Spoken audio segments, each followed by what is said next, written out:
Welcome viewer, I am Murugan S.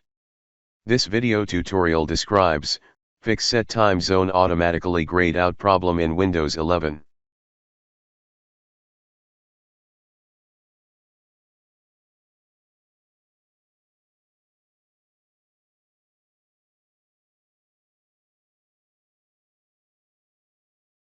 Set time zone automatically is grayed out.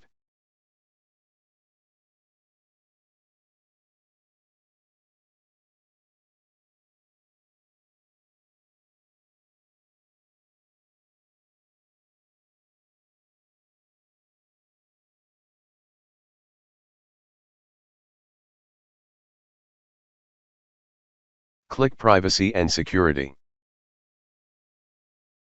Click Location.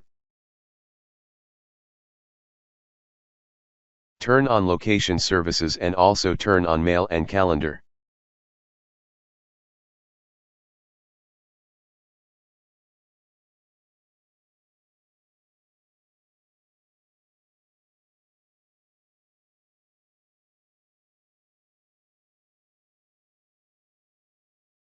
I hope this video tutorial helps to you. Please like, share and don't forget to subscribe my channel. Thank you very much. See you next video.